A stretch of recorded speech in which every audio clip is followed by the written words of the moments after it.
My name is Julia Romano. I'm 47 years old. I spent 22 years running my family's manufacturing company. Not managing it, running it. I knew every client, every contract, every supplier, every system. I built the digital infrastructure from scratch. I streamlined production and saved the company $4.3 million over 6 years. My father was CEO.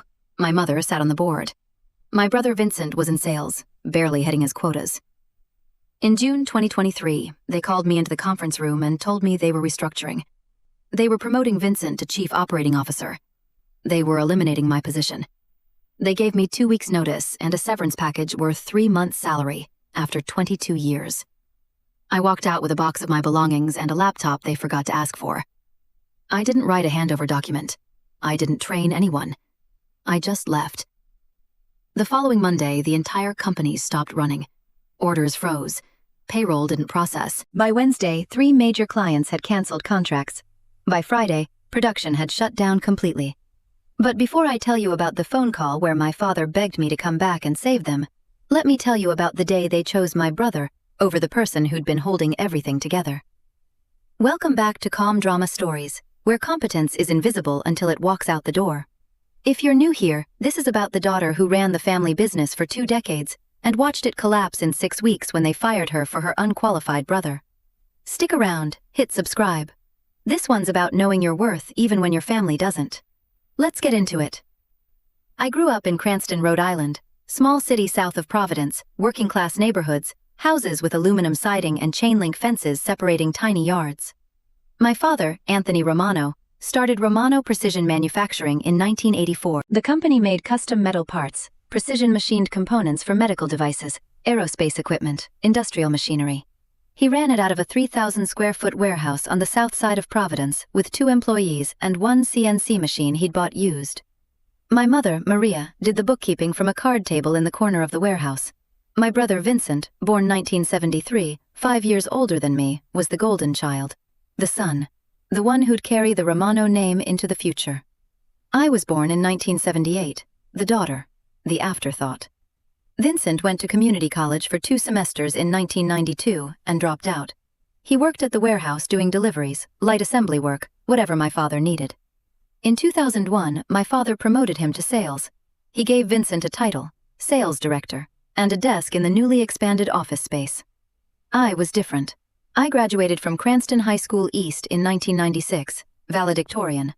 I got a full scholarship to Bryant University in Smithfield. I studied operations management. I graduated summa cum laude in 2000 with a 3.89 GPA and job offers from 3 companies, a logistics firm in Boston, a manufacturing company in Connecticut, and a supply chain consultancy in New York. I turned them all down. My father called me 2 weeks before graduation. He said, "Julia, I need you. The business is growing. I need someone I can trust, someone smart, someone who can help me take this thing to the next level." I said yes. I started in June 2000 as operations coordinator. I was 23 years old, starting salary, $38,000 a year, no benefits for the first 90 days.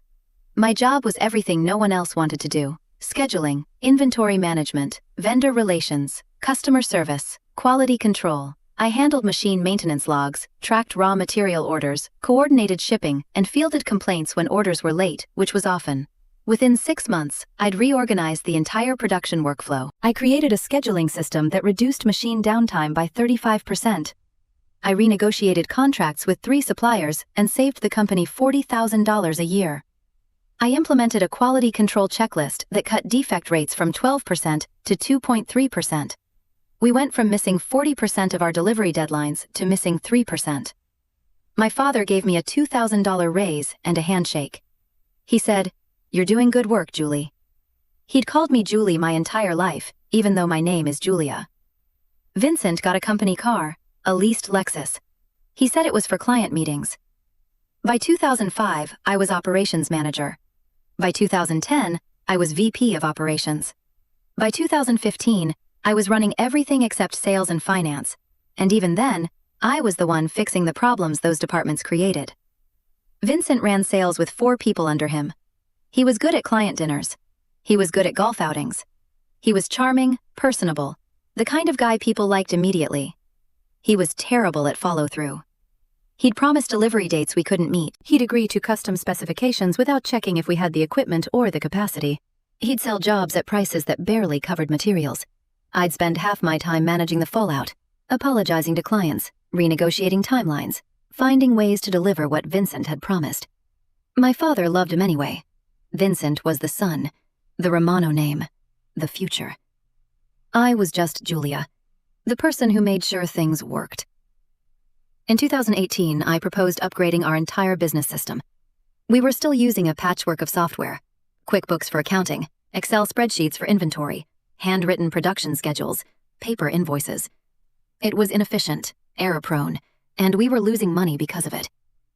I researched ERP systems, enterprise resource planning, for 8 months. I evaluated 6 vendors. I chose a platform called Axis 360. Subscription cost, $3,200 a month. Implementation cost, $45,000. My father said it was too expensive. I built a business case. I showed him we were losing $28,000 a year in inventory errors alone. I showed him we were missing revenue opportunities because we couldn't track capacity accurately. I showed him we'd recoup the implementation cost in 18 months. He approved it. I spent the next year implementing the system myself. I customized every module. I built workflows for order processing, production scheduling, inventory tracking, invoicing, payroll integration. I trained every employee, 32 people, in groups of 4. I wrote a 347-page training manual on nights and weekends. The system went live in January 2020. Within 6 months, it had saved us $180,000 in reduced waste, eliminated redundancies, and automated invoicing that used to take my mother 3 days a month. Over the next 6 years, the system saved the company $4.3 million. My father gave me a $5,000 bonus and a plaque that said, "Outstanding Achievement." Vincent got a new company car, a BMW this time. Then COVID hit. In March 2020, everything shut down. Our suppliers went dark. Lead times went from 2 weeks to 6 months. Half our clients paused orders. The other half needed parts yesterday. I kept the company alive. I called every supplier personally. I found alternative sources for raw materials. I pivoted production to meet surging demand for medical device components, ventilator parts, diagnostic equipment housings. I applied for PPP loans that kept us from laying off a single employee. Revenue in 2020, $8.2 million. Down from $9.1 million in 2019, but we survived when 30% of manufacturers our size didn't. Revenue in 2021, $11.4 million. Revenue in 2022, $13.7 million. The best years in company history. My salary in 2022, $87,000. Vincent's salary, $105,000 plus commission. I didn't complain. I told myself it was the family business. I told myself loyalty mattered. I told myself they saw my value, even if they didn't say it. I was wrong. Before I keep going, I need to ask you something. Have you ever been the person who made everything work while someone else got the credit? Have you ever realized your family valued a title more than the actual work? If that's you, drop a comment. You're not alone. On June 12, 2023, I got an email from my father at 8:47 a.m. Subject line: meeting today, 2 p.m. No context, no agenda, just the time. I walked into the conference room at 2 p.m. My father sat at the head of the table. My mother sat to his right. Vincent sat to his left. They all had coffee. No one had poured me a cup. The door closed behind me. I sat down across from Vincent. My father said, "Julia, we need to talk about the direction of the company." I said, "Okay." He cleared his throat. He was wearing a blue button-down shirt, wrinkled at the elbows. He looked tired. He said, "We've been doing some strategic planning. The business is growing. We need to make some changes to the leadership structure." I said, "What kind of changes?" He said, "We're promoting Vincent to Chief Operating Officer." The room went quiet. The air conditioning hummed. Outside the window, I could see the parking lot, the chain-link fence, the warehouse across the street. I said, "COO. That's my role." My father said, "You're VP of Operations. It's different."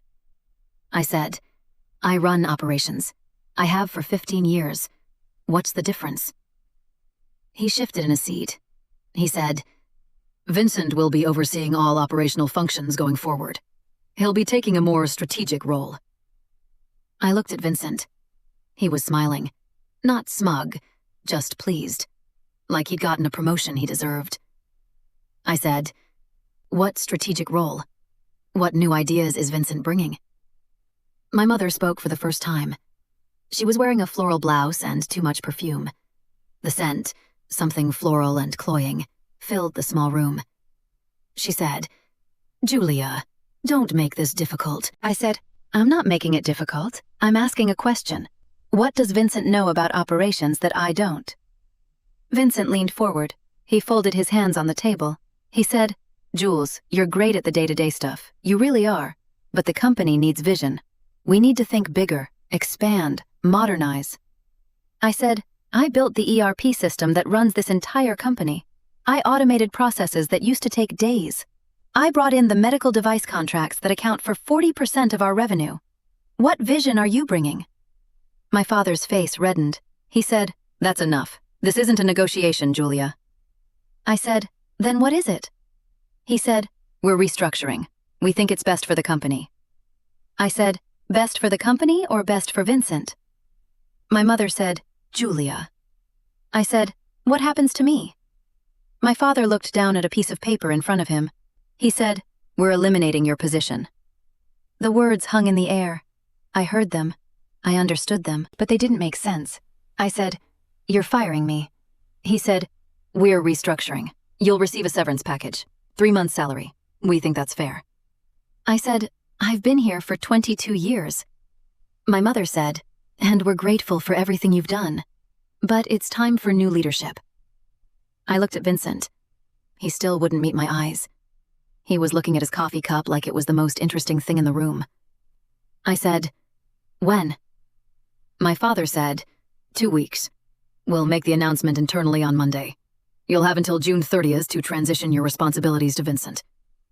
I said, "Vincent doesn't know my responsibilities." My father said, "Then you'll teach him. You'll create documentation. You'll train him." I stood up. The chair scraped against the floor. I said, "No." My mother said, "Excuse me?" I said, "I'm not training him. You want him to run operations? He can figure it out himself."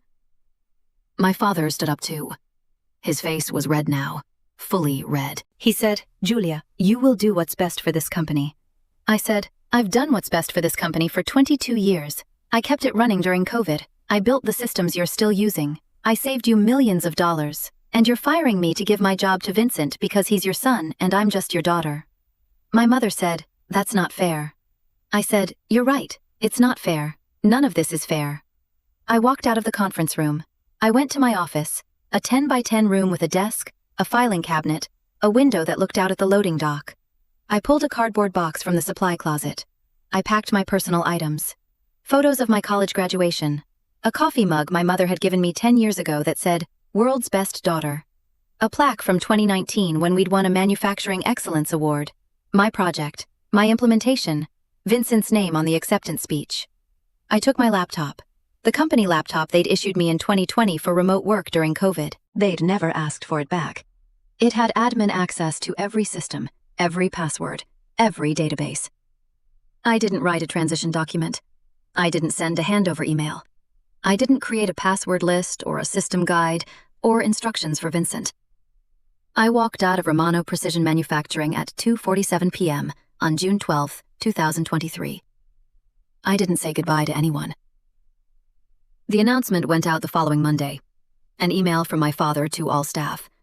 Subject line, leadership changes. The email said Vincent Romano had been promoted to Chief Operating Officer, effective immediately. It said Julia Romano had decided to pursue other opportunities, and her last day would be June 30th. It thanked me for my years of service. 3 people from the production team texted me. Carlos, the production supervisor who'd been there since 2003. Linda, the quality control manager. Mike, the lead machinist. They all said the same thing. "This is a mistake." I didn't respond. Wednesday, June 14th. Vincent called me at 10:22 a.m. I didn't answer. He left a voicemail. His voice was casual, friendly. like nothing had happened.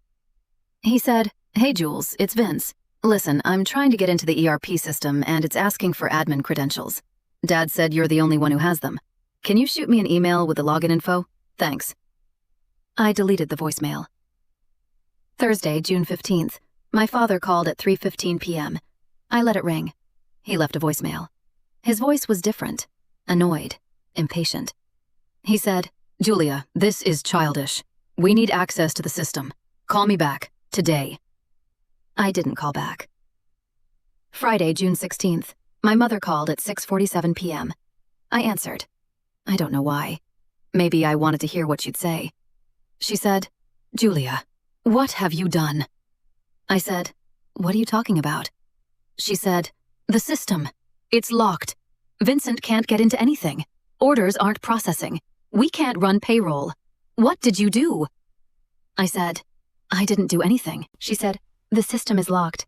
You locked us out." I said, "I didn't lock you out. The system requires admin credentials to make changes. I'm the only one who has them because I'm the one who built it. You eliminated my position. You didn't ask for my credentials. That's not my fault." She said, "You're sabotaging us." I said, "I'm not sabotaging anything. I'm just not helping. There's a difference." She said, "Your father built this company from nothing. How can you do this to him?" I said, "He fired me, after 22 years, to give my job to Vincent, a man who doesn't know the first thing about operations. How could he do that to me?" She said, "We'll figure it out without you." I said, "Good luck." I hung up. Saturday was quiet. Sunday was quiet. Monday morning, June 19th, the calls started. 7:42 a.m., Vincent. I didn't answer. 8:15 a.m., my father. I didn't answer. 9:03 a.m., my mother. I didn't answer. 10:27 a.m., Carlos, the production supervisor. I answered. He said, "Julia, what's going on?" "We can't access the production schedule. Orders aren't loading. Nobody knows what to build." I said, "Vincent's the COO now. Ask him." Carlos said, "I did. He doesn't know. He's trying to get into the system, but he can't." I said, "That's not my problem anymore, Carlos." He said, "Julia, please. We have deadlines." I said, "I know. I set those deadlines. I built the schedule. But I don't work there anymore. They fired me." He was quiet. Then he said, "This is fucked up." I said, "Yeah, it is." I hung up. 11:34 a.m. The HR manager, a woman named Diane who'd been there for 6 years. I didn't answer. 1:52 p.m. Vincent again. I didn't answer. 4:17 p.m. My father again. I didn't answer. Tuesday morning, my father showed up at my apartment. I lived in a 2-bedroom unit in North Providence, 3rd floor of a converted triple-decker. He knocked on my door at 8:30 a.m. I looked through the peephole. He was standing in the hallway in his work clothes, khaki pants, Romano precision polo shirt, steel-toe boots. He looked older than I remembered, tired. He knocked again. He said, "Julia, I know you're in there. Open the door." I didn't open it. He knocked harder. He said, "Julia, please, we need to talk. The company is falling apart. Orders are piling up. Clients are calling. We need the passwords." I said through the door, "Hire a consultant." He said, "We can't afford a consultant." I said, "You could afford to fire me." He said, "Julia, don't do this. Don't destroy what I built." I said, "I'm not destroying anything. I'm just not saving it anymore." He knocked for another 10 minutes. Then he left. Wednesday, June 21st. I received a certified letter from the company's attorney, a lawyer named Richard Paulson from a firm in Providence. The letter accused me of sabotage, breach of fiduciary duty, theft of proprietary information, and intentional interference with business operations. It demanded I immediately provide all passwords, access credentials, and system documentation. It threatened legal action if I didn't comply within 48 hours. I forwarded the letter to my own attorney, a woman named Sharon Brenner I'd worked with on a contract dispute 3 years earlier. She called me an hour later. She was laughing. She said, "Julia, they have no case. You don't work there. You're under no obligation to help them. You didn't steal anything. You just didn't hand over credentials they never asked for. Tell them to pound sand. I said, what if they sue? She said, let them. Discovery alone will cost them $50,000, and they'll lose. You want me to respond? I said, yes. Tell them no. She drafted a response. It said I had no obligation to provide assistance to a former employer. It said all company property in my possession had been returned. It said any further contact should go through my attorney. Thursday, June 22nd. Vincent sent me an email. Subject line, please. The email said, Jules, I'm sorry. I didn't know Dad was going to fire you. I swear I didn't. I thought we'd be working together. I thought I'd be helping you, not replacing you. Please help us. 3 clients have already canceled. We're going to lose everything Dad built. Please. I read it twice. Then I deleted it. If you're still with me, you know what happens next. And if you think I should have helped them, ask yourself this. Would you save the people who threw you away? Hit subscribe, because sometimes the only way people learn your value is by losing it. Friday, June 23rd. The production line shut down. Carlos called me. He said half the machines were idle because nobody could access the maintenance schedules. Nobody knew which jobs to prioritize. Nobody could generate pick lists for raw materials. He said, we're dead in the water. I said, I'm sorry, Carlos. He said, are you really not going to help? I said, they made their choice. I'm making mine. By the end of June, Romano Precision had lost 5 major clients: 2 medical device companies, an aerospace contractor, a defense supplier, an industrial equipment manufacturer. The clients all said the same thing: missed deadlines, lack of communication, inability to provide order status updates. July was worse. Without the ERP system, the company tried to revert to manual processes. Spreadsheets, paper invoices, handwritten production schedules like they'd used in 2017. But the company was 3 times bigger now: 48 employees, 12 machines, 200 active orders. You can't run that on spreadsheets. They hired a consultant, an IT firm from Boston. They charged $18,000 to try to crack into the Access 360 system. They couldn't. The system had multi-factor authentication tied to my phone number and my email address. Without that, they couldn't reset the admin password. The consultant suggested migrating to a new system. Cost, $75,000 plus 6 months of implementation time. The company didn't have $75,000. They didn't have 6 months. By mid-July, they'd lost 8 more clients. By the end of July, revenue had dropped 60% from the previous month. The bank called their line of credit due. Romano Precision had missed 2 payments. The bank wanted the full balance, $340,000, paid within 90 days or they'd seize assets. My father called me one last time. August 2nd, 2023, 7:18 p.m. I answered. He said, Julia. I said, what do you want? He said, I need your help. I said, no. He said, please. The company is dying. I said, I know. He said, we'll give you your job back. VP of Operations, whatever you want. I said, I don't want my job back. He said, what do you want? I said, I wanted you to value me. I wanted you to see that I was the one holding everything together. But you didn't. You chose Vincent. You chose the name over the work. He said, I made a mistake. I said, yes, you did. He said, so you're just going to let it all die? Everything I built? I said, you didn't build it alone. Mom did the books for 20 years. I ran operations for 22. We built it. You just put your name on it. He was quiet for a long time. Then he said, please. I said, no. I hung up.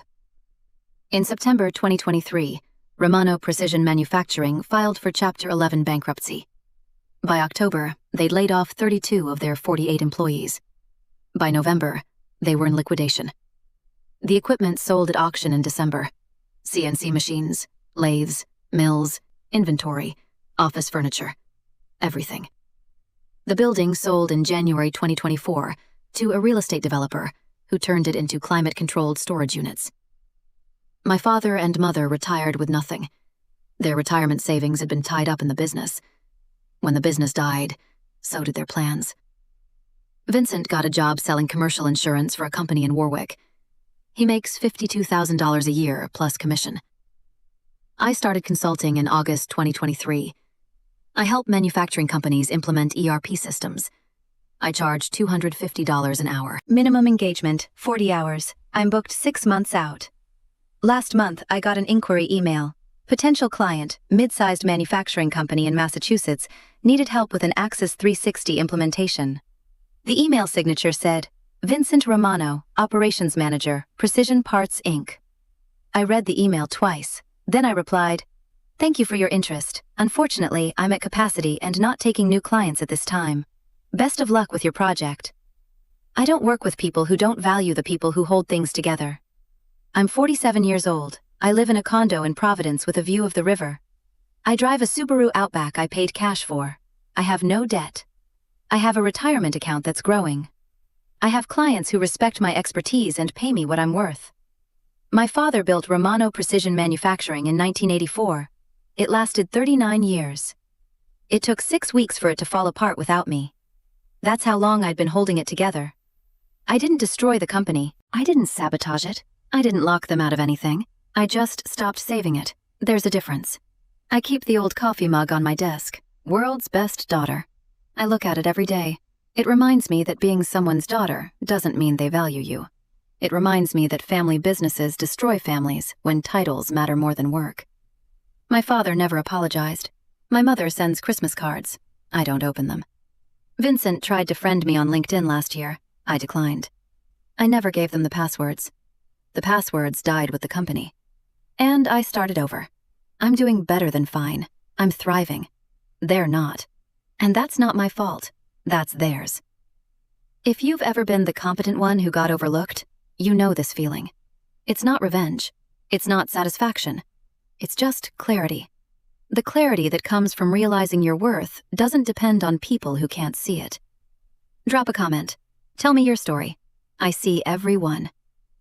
Thank you for staying through this one. If this reminded you that competence is invisible until it walks away, share it with someone who needs to hear it. Check the description for another story about the family member who knew too much. Hit subscribe. I'll see you in the next one.